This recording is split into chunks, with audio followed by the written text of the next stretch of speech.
Student, last lecture we have studied type of database model. त्यामध्ये आपण पहिले दोन मॉडेल्स स्टडी केले होते. फर्स्ट होतं relational model and second is hierarchical model. Then next third is network database model. Is an extended type of hierarchical data model. This data models is also represent as hierarchical, but any child in a tree can have an multiple parents. या मॉडेलमध्ये काय, हे extended model आहे. हायरार्चिकल मॉडेलमध्ये आपण काय बघितलेलं की लेवल थ्रू तुमचा डेटा स्टोअर केला जातो. त्याच्यामध्ये पॅरेंट्स अँड चाइल्ड असोसिएशन द्वारे तुमचं रिलेशनशिप डिस्क्राईब केलं जातं. मग याच्यामध्ये असं नाहीये. हायरार्चिकल मध्ये काय आहे की नेटवर्क डेटाबेस मॉडेलमध्ये काय आहे की डेटा हायरार्चिकली रिप्रेझेंट केला जातो, बट त्याच्यामध्ये चाइल्ड आणि ट्री स्ट्रक्चरमध्ये डेटा जो हायरार्चिकल मध्ये डिफाईन केला जातो तसं नेटवर्क मॉडेलमध्ये केला जात नाही. त्याच्यामध्ये मल्टिपल पॅरेंट्स किंवा चाइल्ड असू शकतात आणि ते एकमेकांशी कनेक्टेड असतात. So in a network database model there is an no need of parent child association. There is an no downward tree structure. यामध्ये काय, पॅरेंट चाइल्ड असोसिएशन जे हायरार्चिकल मध्ये आपण बघितली होती तशा टाईपचं असोसिएशन नसतं. सो नो डाउनवर्ड ट्री म्हणजे ट्री फॉर्मॅट स्ट्रक्चर यामध्ये नेटवर्क मॉडेलमध्ये नसतं. It is an flexible way to represent the object and their relationship. A network data model allow a multiple record link in a same file. ह्या data मॉडेलमध्ये काय, network database मॉडेलमध्ये काय होतं की फ्लेक्झिबल रिप्रेझेंटेशन जे रिलेशन ऑब्जेक्टचं त्याच्या ऍट्रिब्यूटचे जे रिप्रेझेंटेशन आहे ते इझिली मॅनरमध्ये आपण शो करू शकतो. And it is basically network model forms network like structure between the entity. म्हणजे आपला जसं नेटवर्क इंटरनेटचं नेटवर्क आहे ते आपण एकमेकांशी कनेक्टेड असतो, तशा थ्रू नेटवर्क मॉडेलमध्ये आपल्या जे एंटिटीज आहे आणि त्यांची जी रिलेशनशिप आहे ती एकमेकांशी कनेक्टेड असतात आणि अशा प्रकारे आपण डिस्प्ले म्हणजे शो करतो, आपल्याला डिफाईन केलं जातं. तुम्ही इमेजमध्ये बघू शकता ए आहे, त्यानंतर ए डिराइव्ह कोणाला करतोय, बी अँड सी ला. सेम वे ए एफ ला पण डिराइव्ह करतो. म्हणजे याच्यामध्ये पॅरेंट अँड चाइल्ड असोसिएशन आहे का, नाही, कारण प्रत्येक जण एकमेकांशी कनेक्टेड आहे. सो याला बोलतात नेटवर्क डेटाबेस मॉडेल. त्यानंतर पुढचं पॉइंट बघा आपण, advantages of network model. Simple design. The network model is a simple and easy to design and understand. There is a no complex structure in a network model. Simple designing आहे, आपल्याला easily understandable आहे.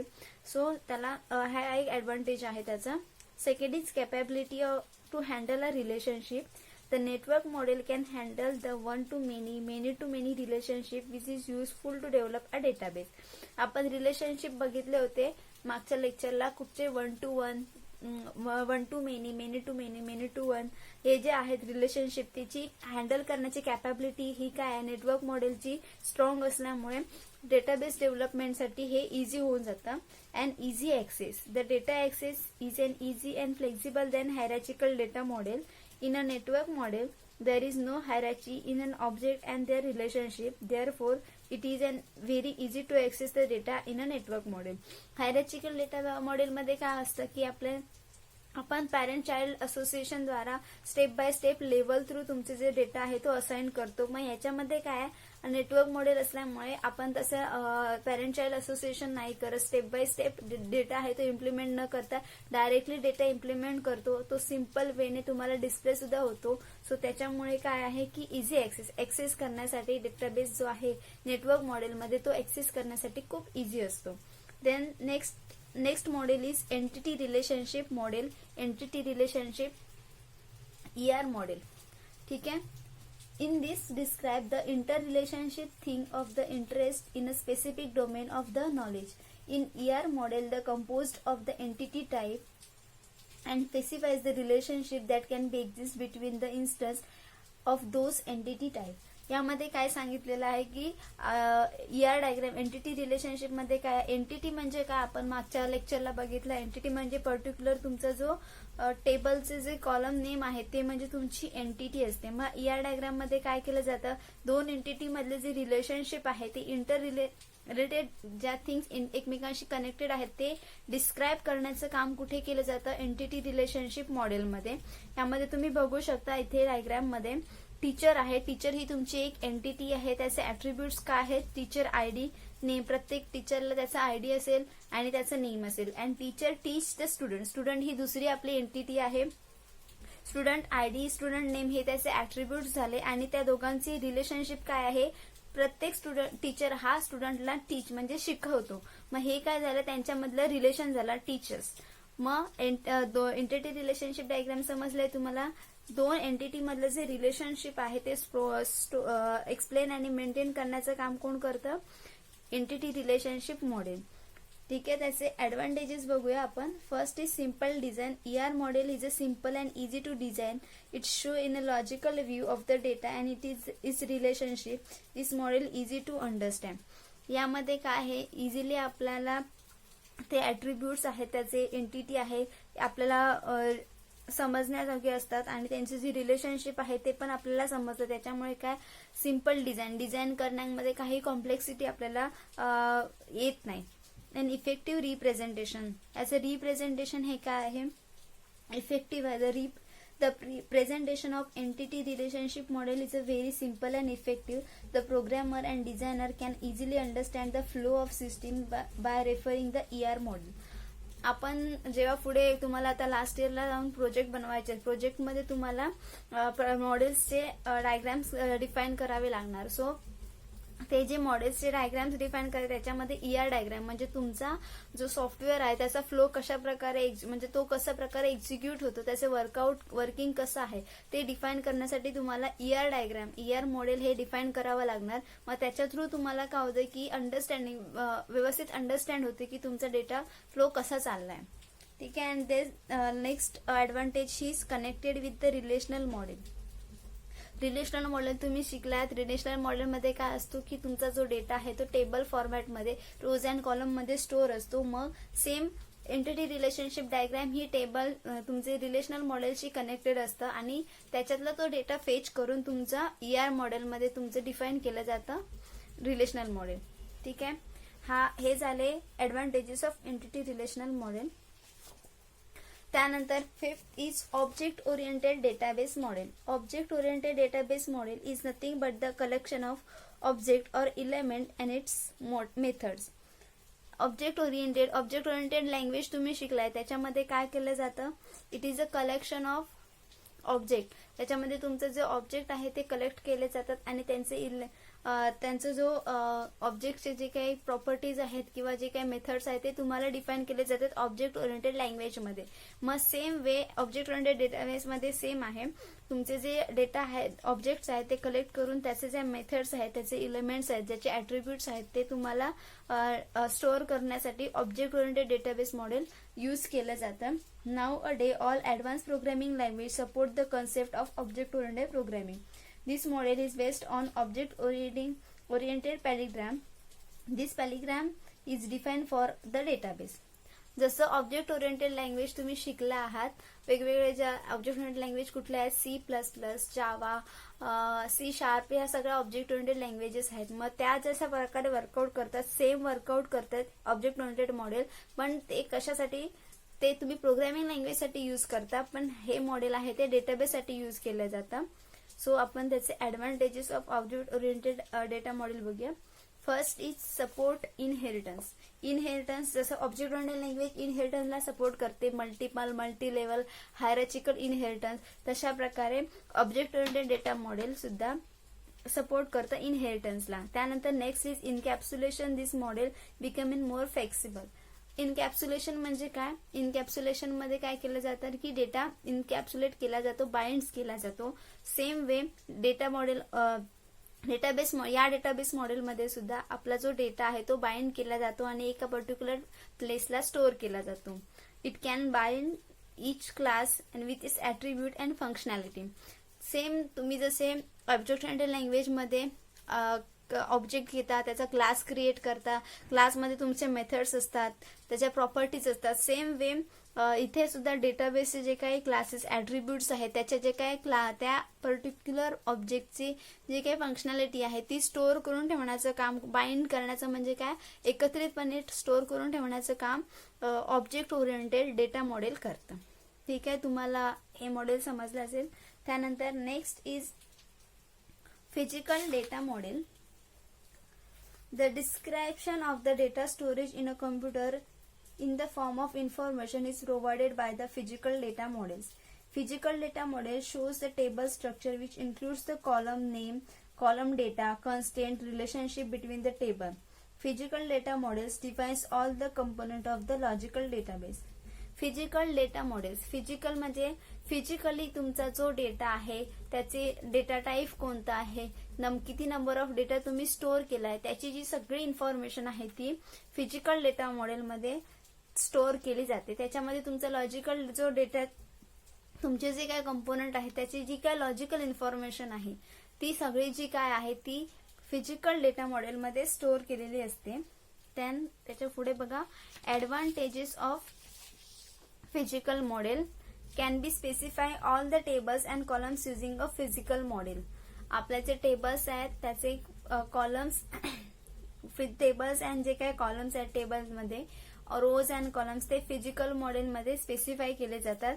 Can be use the foreign की to join a table. आपण पुढे जाऊन foreign की, primary की ती शिकणार आहोत. फॉरेन की थ्रू काय केलं जातं की प्रत्येक जे टेबल आहेत ते एकमेकांशी कंबाईन केले जातात, जॉईन केले जातात फिजिकल मॉडेलमध्ये. And can convert the entity into the table. आपली जी काही एंटिटी आहे, आपला जो फिजिकल स्ट्रक्चर आहे डेटाबेसचा, त्याच्यामध्ये तुमचं जे एंटिटीज आहे त्याची टेबलमध्ये कन्व्हर्शन करण्यासाठी फिजिकल मॉडेलचा यूज केला जातो. ठीक आहे. आय होप तुम्हाला हे सगळ्या मॉडेल समजल्या असतील. आपण पहिलं कोणतं मॉडेल बघितलं होतं, रिलेशनल मॉडेल. ते तुम्ही आधी पण शिकलाय. रिलेशनल मॉडेलमध्ये काय असतं की डेटा रोज अँड कॉलम्समध्ये स्टोअर असतो. त्यानंतर हायरार्चिकल मॉडेल आलं. हायरार्चिकल मॉडेलमध्ये काय असतं की डेटा जो असतो तो पॅरेंट्स चाइल्ड असोसिएशन द्वारा स्टोअर केलेला असतो, लेवल वाईज स्टोअर केलेला असतो. Next is network database model. Network database model extended model of hierarchical model. तशाच प्रकारे वर्कआउट करतं, पण तिथे पॅरेंट चाइल्ड असोसिएशन सपोर्ट नाही करत. सगळे जो डेटा आहे तो तुमचा ऍट्रिब्यूट्स आहेत आणि रिलेशन्स आहेत ते एकमेकांशी कनेक्टेड असतात यामध्ये. त्यानंतर हे entity relationship model. Entity relationship मॉडेलमध्ये काय डिफाईन केलं जातं, तुमची जी काय पर्टिक्युलर एंटिटी आहे, जसे ऍट्रिब्यूट्स आहेत आणि त्या दोन एंटिटीमधले रिलेशनशिप आहे ते AR मॉडेलमध्ये डिफाईन केलं जातं. त्यान next is object oriented data model. Object oriented data मॉडेलमध्ये काय केलं जातं, तुमचा जो डेटा आहे, जसं ऑब्जेक्ट ओरिएंटेड लँग्वेज तुम्हाला वर्कआउट होते, same way object oriented data model workout होतं. तर इनकॅप्सुलेशन, इनहेरिटन्स ह्या जे काही ऑब्जेक्ट ओरिएंटेडच्या फीचर्स आहेत ते सपोर्ट करून तुमचा जो डेटा आहे तो डेटाबेसमध्ये स्टोअर करण्याचं काम कोण करतं, object oriented data model. And last is physical data model. तुमचा जो डेटा आहे तो कुठे आहे, किती साईजचा आहे, त्याची ऍट्रिब्यूट्स कोणत्या आहेत, त्याच्यावरती कोणकोणते डेटा टाइप्स कोणते अप्लाय केलेले आहेत, हा जो सगळा डेटा, लॉजिकल जी इन्फॉर्मेशन आहे तुमच्या डेटाबद्दलची, ती जी इन्फॉर्मेशन आहे ती फिजिकल डेटा मॉडेलमध्ये स्टोअर असते आणि त्याचा फीचरमध्ये यूज केला जातो जे तुमचे ऍट्रिब्यूट्स आहेत ते टेबलमध्ये कन्वर्ट करण्यासाठी. ठीक आहे. एवढे पॉइंट्स तुम्हाला समजले असतील. त्यानंतर next point is database design and ER models. Database design. In the process of creation of database system, the design of the database is the most important and initial part. The overall success of the system completed depends upon design of the database. The designing is a main focus on security and access the database by an application program. The requirements of the users play an important role in a database design. यामध्ये काय सांगितलं आहे, database design ही most important process आहे. आपला जो data आहे तो understanding फॉर्मॅटमध्ये डिफाईन करणे म्हणजे काय, तुमचा जो डेटाबेस डिझायनिंग झालं त्याच्यामध्ये वेगवेगळ्या प्रकारे आपण डेटाबेस डिझाईन करू शकतो. सो त्यामध्ये फर्स्ट सांगितलं आहे ER model, entity relationship model. Entity relationship model allows to specification of an enterprise schema and represent the overall logical structure of the database. Entity relationship model काय करतं की तुमचा जो डेटा आहे त्याचा स्कीमा, त्याचं रिप्रेझेंटेशन आणि त्याचे जे कम्युनिकेशन रिलेशनशिप आहे एकमेकांशी ते स्ट्रक्चर फॉर्मॅटमध्ये डिफाईन करण्याचं काम कोण करतं, ER model. The real world object can be easily mapped with the entities of ER model. Object म्हणजे काय, रिअल वर्ल्ड एंटिटीज म्हणजे तुम्ही जे एक्झाम्पल घ्यायचं झालं तर तुमचा हाऊस, कार किंवा रिअल एंटिटी कुठची घेऊ शकता, ऑब्जेक्ट कुठचा म्हणू शकता तुम्ही स्वतः स्टुडंट किंवा एखादं स्कूल, एखादं कॉलेज, हे तुमचे काय झाले, रिअल वर्ल्ड एंटिटी झाले, रिअल वर्ल्ड ऑब्जेक्ट झाले. मग ते जे आहे ते एंटिटीज आहेत ते एकमेकांशी कनेक्ट करणे आणि त्याचं रिलेशनशिप फाइंड करणे आणि ते डिफाईन करणे ह्याचं काम कोण करतं, ER मॉडेल. सो त्यानंतर नेक्स्ट बघूया basic building blocks of ER model. ER model define करण्याचे काही बिल्डिंग ब्लॉक्स दिलेले आहेत ते आपण बघूया. त्यामध्ये फर्स्ट आहे entity and entity set. Entity is nothing but the things having its own property. आपण एंटिटी म्हणजे काय हे आधी शिकलोय. एंटिटी म्हणजे काय, रिअल वर्ल्ड ऑब्जेक्ट, ती तुम्ही लॉजिकली आणि फिजिकली प्रेझेंट असते, ते जे आहे ते तुमचं ऑब्जेक्ट आहे. Entity is nothing but having its own property. त्या पर्टिक्युलर ऑब्जेक्टला त्याची ओन प्रॉपर्टी असते, त्याला तुम्ही एंटिटी म्हणू शकता. फॉर एक्झाम्पल घ्यायचं झालं तर स्टुडंट ही एक एंटिटी झाली. मग त्याला वेगवेगळ्या प्रॉपर्टीज असतात, student ID, student name, address, phone number. Even तुम्ही स्कूल ही एक एंटिटी घेऊ शकता, त्याला पण वेगवेगळ्या पर्टिक्युलर लोकेशन आलं, त्याचं स्कूलचं नेम आलं, स्कूलचं फोन नंबर आला, ईमेल ID आला. मग हे काय झाले, तुमचे एंटिटी झाले. Then next point is type of entity. यामध्ये दोन टाइप्सच्या एंटिटीज दिलेल्या आहेत. First is strong entity. If an entity has its own key attribute specify then and it is strong entity. Key attributes is used to identify that entity uniquely among the set of entities in an entity set. For example, in a parent-child relationship, a parent is considered as a strong entity. Strong entity denoted by the single rectangle, and this relation between two strong entities is done by the single diamond, simply called as a relationship. Strong entity म्हणजे काय? Strong entity it has a own key attribute specification. म्हणजे त्याला strong entity त्याचं काय की on की specification असतं, ती म्हणजे तुमची स्ट्रॉंग एंटिटी झाली. मग बघा पॅरेंट अँड चाइल्ड या रिलेशनशिप मध्ये पॅरेंट्स हा स्ट्रॉंग एंटिटी झाला, कारण चाइल्ड हा काय आहे, डिपेंडंट आहे पॅरेंटवरती. जर पॅरेंटच नसेल तर त्याचा चाइल्ड बनेल का, नाही. So parent is strong entity, त्याला काय पर्टिक्युलर ओन की ॲट्रिब्यूट्स आहे त्याचे काही. सो त्याच्या थ्रू तुम्ही तुमची जी एंटिटी डिफाईन करता ती तुमची स्ट्रॉंग एंटिटी झाली. अँड स्ट्रॉंग एंटिटी डिफाईन करण्यासाठी is denoted by the single rectangle. Strong entity तुम्ही कशी डिफाईन करता, जो सिंगल रेक्टँगल आहे तसं तुम्ही स्ट्रॉंग एंटिटी डिफाईन करता. तसं मागे आपण ER एंटिटी रिलेशनशिप मॉडेलमध्ये जसं टीचर्स डिफाईन केला आहे, ती काय टीचर ही काय झाली, स्ट्रॉंग एंटिटी आहे. सो अशा प्रकारे ही जी काय आहे ER मॉडेलमध्ये स्ट्रॉंग एंटिटी सिंगल रेक्टँगलने तुम्ही शो करू शकता. त्यानंतर weak entity. Weak entity which does not have any key attribute and its own is known as a weak entity. The weak entity has a partial key and dissimilarity. Weak entity dependent on strong entity for this existence. Weak entity denoted as a double rectangle.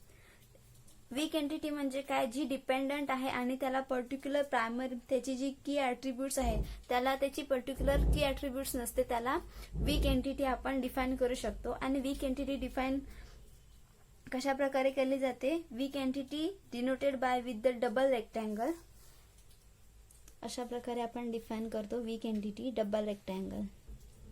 हे झालं denotation of weak entity. Strong entity म्हणजे single rectangle and weak entity म्हणजे एक example बघा, parent child relationship मध्ये काय, child is a weak entity. Child is completely dependent on strong entity. Parent वरती हा डिपेंडंट आहे चाइल्ड, सो ती काय झाली वीक एंटिटी. चाइल्डला त्याचं काय पर्टिक्युलर की ॲट्रिब्यूट नसणार, बट पॅरेंटला त्याचं की ॲट्रिब्यूट असणार. मग ज्या ॲट्रिब्यूटला त्याचा की ॲट्रिब्यूट्स आहे त्याला स्ट्रॉंग एंटिटी बोलतात, आणि त्या वीक एंटिटीला त्याचा ओन की ॲट्रिब्यूट नसतो, सो त्याला वीक एंटिटी बोलतात. ठीक आहे, एंटिटीचे दोन टाइप्स तुम्हाला समजले असतील. Then next is attribute. Attribute is a characteristics of an entity. Attribute तुम्हाला याआधी पण सांगितलं आहे. ॲट्रिब्यूट म्हणजे काय, पर्टिक्युलर जी तुमची एंटिटी आहे त्याचे कॅरेक्टरिस्टिक्स किंवा तुम्ही प्रॉपर्टी म्हणू शकता. एक्झाम्पल घ्यायचं झालं तर इथे मी घेतलंय स्टुडंट. स्टुडंट ही तुमची एंटिटी झाली आणि त्याचे ऍट्रिब्यूट्स काय आहेत, ID, student ID, name, address, contact number, हे त्याचे काय झालेत, ऍट्रिब्यूट्स झाले. दुसरं एक एक्झाम्पल घ्यायचं झालं तर तुम्ही कार घेऊ शकता. कार घेतल्यानंतर कार ही तुमची मेन ऍट्रिब्यूट झाली, एंटिटी झाली आणि त्याचे ऍट्रिब्यूट्स काय झाले, कारचं मॉडेल नंबर, कारचा कलर, कारचं वर्जन कुठचं आहे, म्हणजे कुठच्या सालात ती इन्व्हेंट झाली आहे ते. अशा प्रकारे ते काय बाकीचे जे काय झाले त्याचे ऍट्रिब्यूट झाले आणि कार ही तुमची एंटिटी झाली. ठीक आहे. त्यानंतर ऍट्रिब्यूट्स, टाईप ऑफ ऍट्रिब्यूट्स, यामध्ये 5 टाईप ऑफ ऍट्रिब्यूट्स दिलेले आहेत. वेगवेगळ्या टाईपचे ऍट्रिब्यूट्स कोणते आहेत ते बघूया आपण. Single value attribute. A single value attribute is an attribute which can hold a single value for a single entity. For example, in an entity student f name is a single value attribute since the student have a single value for the first name attribute. Single value attribute is an attribute which can hold the only single value. Single value म्हणजे काय, single value attribute म्हणजे काय, ती जी फक्त single values hold करू शकते ती झाली तुमची सिंगल व्हॅल्यू ऍट्रिब्यूट. एक्झाम्पल दिलाय student F name. Student F name हे काय आहे, सिंगल व्हॅल्यू आहे, कारण तो फक्त एकच व्हॅल्यू स्टोअर करू शकतो. एका स्टुडंटला फर्स्ट नेम एकच असू शकतं, 2 असू शकत नाही. मग हे काय, student F name is a single value. स्टुडंटला फर्स्ट नेम जे असेल ते सिंगल व्हॅल्यू ऍट्रिब्यूट झाली. त्यानंतर next is multi value attribute. A multi value attribute is an attribute which can holds a multiple value for the single entity. For example, in an entity student, the attribute of student contact number could be considered as a multi-value attribute since the student could have a multiple contacts number. ज्या attributesला multiple values असू शकतात त्याला multi value ऍट्रिब्यूट्स असे म्हणतात. For example काय घेतलंय, student contact number. मग तुमच्याकडे दोन किंवा 3 मोबाईल नंबर्स असतील तर ते काय झाले, एका स्टुडंटचे मल्टिपल कॉन्टॅक्ट नंबर्स असू शकतात. मग ते काय झालं, मल्टी व्हॅल्यू ऍट्रिब्यूट मध्ये. सिंगल व्हॅल्यू ऍट्रिब्यूट मध्ये काय आहे, त्याची जी व्हॅल्यू असेल ती ओनली वनच, त्याचा आन्सर ओनली वनच असू शकतं. So F name, first name, student first name is a single value and multi value मध्ये काय, कॉन्टॅक्ट नंबर. प्रत्येक काय स्टुडंटचे 2 मोबाईल्स असू शकतात किंवा 2 नंबर असू शकतात. So that is called as multi-value attribute. Then third is simple attribute. Attribute whose value cannot be further divided is known as a simple attribute. That means it is an atomic in a nature. For example, in an entity student, the attribute student age cannot be divided. Therefore, the age is a simple attribute of the student attribute. Simple value म्हणजे काय, cannot be further divided म्हणजे त्याचं division होऊ शकत नाही. Suppose तुम्ही name हे एक ऍट्रिब्यूट्स घेतली तर नेमचं फर्दर डिव्हिजन होऊ शकतं, त्याचं first name, middle name, last name. So as ही अशी एंटिटी आहे त्याची फर्दर डिस्ट्रीब्युशन होत नाही. So that is a simple attribute. अशा ऍट्रिब्यूटला सिंपल ऍट्रिब्यूट बोलतात. त्यानंतर composite attribute. Composite attribute are the attributes which can be further divided into subpart. This subpart represent the basic entities with their independent meaning. यामध्ये बघा, जसं आपण simple attribute मध्ये बघितलं की जी एंटिटी आहे ती फर्दर डिवायडेड होत नाही. कंपोजिट ऍट्रिब्यूट मध्ये अपोजिट आहे. ज्या एंटिटीज आहेत ती फर्दर डिवाइड होऊ शकतात अशा ऍट्रिब्यूट्सना काय बोलतात, कंपोजिट ऍट्रिब्यूट्स म्हणतात. त्यामध्ये मग असे एक्झाम्पल सांगितलं, स्टुडंट नेम. स्टुडंट नेम घेतल्यानंतर त्याचे कंपोजिट कशामध्ये होऊ शकतं, फर्दर डिव्हिजन कशामध्ये होऊ शकतं, स्टुडंटचं फर्स्ट नेम आलं, लास्ट नेम आलं, मिडल नेम आलं. मग ही काय, student name is a composite attribute. त्याचं पुढे जाऊन डिस्ट्रीब्युशन होऊ शकतं. ऍड्रेस सुद्धा तुम्ही कंपोजिट ऍट्रिब्यूट म्हणू शकता. काही लोकांचा परमनंट ऍड्रेस वेगळा असतो अँड लोकल म्हणजे सध्याचा ऍड्रेस वेगळा असतो. सो अशा प्रकारे ऍड्रेस हा सुद्धा एक ऍट्रिब्यूट तुम्ही कंपोजिट ऍट्रिब्यूट साठी घेऊ शकता. त्यानंतर last is derived attributes. Derived attributes which is not and physically exist in a database but its value can be calculated from the other present attributes known as an derived attribute. Derived attribute काय आहे, physically present नसते, but तुम्ही त्या जी तुमच्या डेटाबेसमध्ये ऍट्रिब्यूट्स आहे त्याच्या through ते कॅल्क्युलेट करू शकता किंवा डिफाईन करू शकता. मग एक्झाम्पल घेतलंय calculating average age of the student from the student age attribute. मग स्टुडंट एज ऍट्रिब्यूट ही एंटिटी घेऊन तुम्ही त्याच्या थ्रू कॅल्क्युलेट करू शकता की एव्हरेज एज काय आहे स्टुडंटचं. सो डिराइव्ड ऍट्रिब्यूट समजले तुम्हाला, which is not a physically present in a database. ती फिजिकली तुमच्या डेटाबेसमध्ये प्रेझेंट नसते, बट तुम्ही ती आपल्या प्रेझेंट असलेल्या एंटिटी थ्रू ती ऍट्रिब्यूट डिफाईन करू शकता किंवा कॅल्क्युलेट करू शकता. त्याला डिराइव्ड ऍट्रिब्यूट्स असं म्हणतात. ठीक आहे. आजचे शिकवलेले पॉइंट्स तुम्हाला समजले असतील. एखादा पॉइंट समजला नसेल तर तुम्ही डायरेक्टली मेसेज करून मला ग्रुपवरती विचारू शकता. थँक्यू.